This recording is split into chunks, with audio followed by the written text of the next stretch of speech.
The country recorded 90 new COVID-19 cases and 3 deaths yesterday, bringing the total number of confirmed cases to 48,557 and the death toll to 948.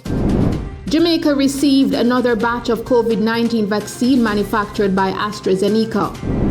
A man was found hanging at a section of the Ellison Road Police Traffic Headquarters in Kingston about 4 a.m. this morning. And the former senior manager at the National Commercial Bank, who admitted to swindling $34 million from the financial institution, was this morning sentenced to a total of 7 years and 6 months in prison.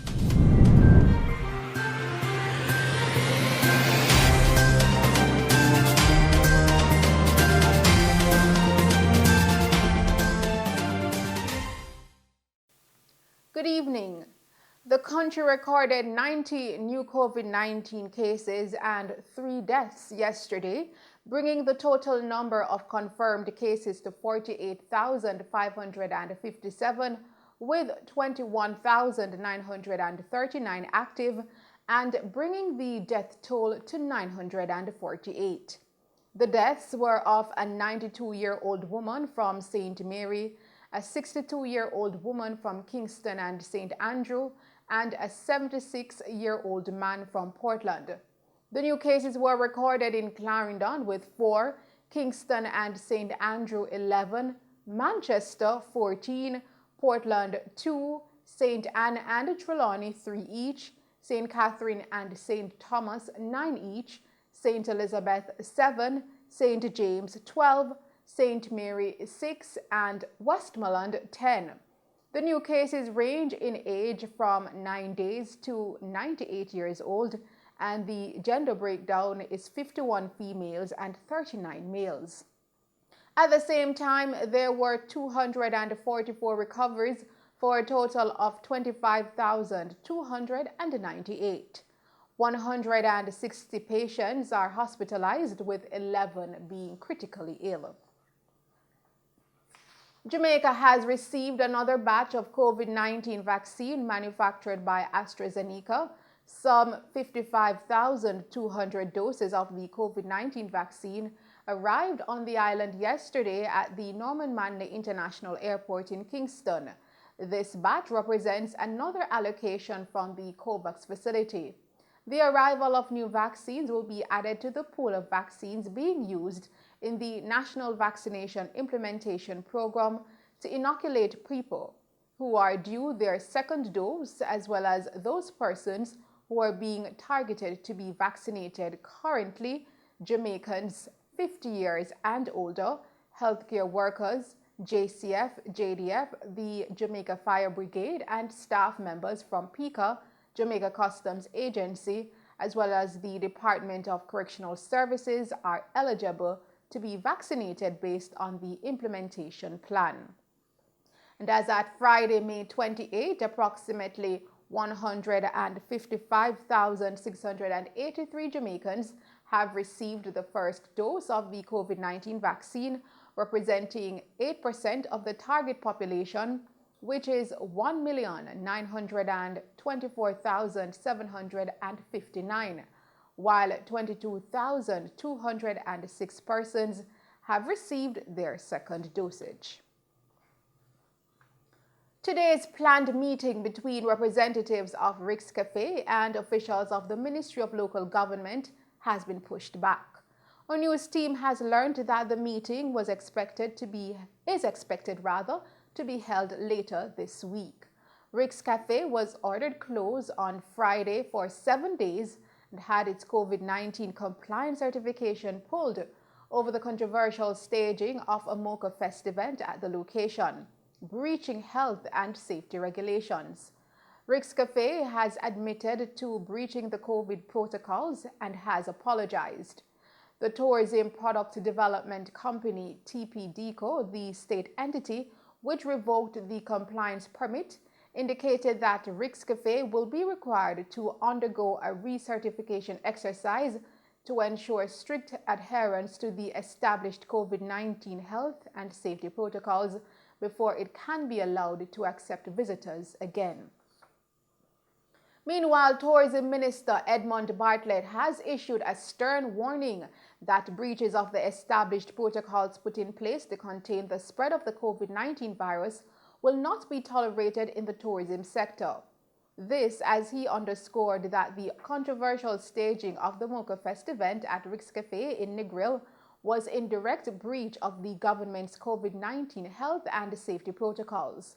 Mr. Bartlett has stressed that the TPDCO, which is a public body of the Ministry of Tourism, has acted immediately to ensure that appropriate steps were taken to punish the entity that was in breach of the protocols. The minister added that, quote, "I want to make it very clear that the Ministry of Tourism will not tolerate any breaches whatsoever of the protocols that we have established to facilitate the safe operation of the sector. All our partners, local and international, who will engage our tourism product over the next few months, and as long as the Disaster Risk Management Act, DRMA, exists, must be compliant in all regards," end quote.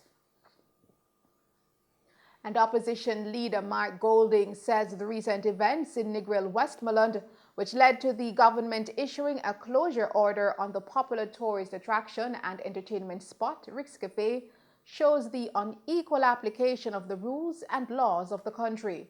Mr. Golding stated that Jamaica's entertainment industry is faced with a crisis where some people are allowed to operate under certain restrictions while others are not. Strict COVID-19 containment measures have severely hampered the entertainment industry since the virus hit Jamaica last year, March. The opposition leader further said, quote, "And this unequal treatment in our own country is a source of frustration and indeed resentment amongst those who the laws are enforced against rigorously, versus others who are perceived to be in a more privileged position and are treated as being exempted from our own laws," end quote. The opposition leader also stated that the entertainment industry has been facing increasing hardship because of the COVID-19 pandemic. In other news, a man was found hanging at a section of the Ellison Road Police Traffic Headquarters in Kingston about 4 a.m. this morning. The Constabulary's Corporate Communications Unit confirmed the incident. It is alleged that 37 years old Devon Smith of a McIntyre Villa community, Kingston, committed suicide in the wee hours of this morning at the station. Preliminary reports are that Smith, who was recently released from prison, was sleeping on a section of the compound after receiving alleged death threats from men from the Dunkirk community. And we will bring you more on this story as more information reaches our newsroom. The police have confirmed the identity of a decomposing body found in a vehicle in the community of Pepper near Goshen on Saturday as that of a 50-year-old police officer. The deceased man has been identified as Sergeant Vincent Smith, who was reportedly last seen by his common-law wife on Thursday leaving home in Manchester. On Saturday, he was found slumped over in his Toyota Tacoma motor truck at Friendship District in Pepper. The police were called to a remote area shortly after 9 a.m. where Smith's body was found with blood coming from the left ear and mouth. The body was in a partial state of decomposition. The policeman's firearm was not found at the scene. A major probe is being conducted by the Area 3 Major Investigation Division. The former senior manager at the National Commercial Bank, NCB, who admitted to swindling $34 million from the financial institution, was this morning sentenced to a total of 7 years and 6 months in prison. 52-year-old Andrea Gordon was sentenced to 5 years and 4 months on 3 counts of larceny as a servant, 2 years and 11 months on 3 counts of access with intent to commit an offense, and 7 years and 6 months on 7 counts of engaging in a transaction involving criminal property. Her fate was decided by Justice Lorna Shelley Williams in the Home Circuit Court, who ruled that her sentences are to run concurrently. The mother of two appeared remorseful and ashamed as she sat in the prisoner's dock. The once highly respected bank manager previously pleaded guilty in April and was remanded. And those are some of the stories making news. We will return with other stories. As 19-year-old Kimberly Quest, otherwise called Kim, and 18-year-old Keisha McDonald, otherwise called Dean, both bartenders of New Works, Westmoreland, have been charged with illegal possession of firearm and ammunition and being in possession of identity information following an incident in their community on Saturday, as well as news that 26-year-old Daniel Winter, groundsman of South Avenue, Kingston 10, has been charged with illegal possession of firearm and ammunition following an incident on his premises on Friday. But first, let's take a break and then join Christopher Scott with sports.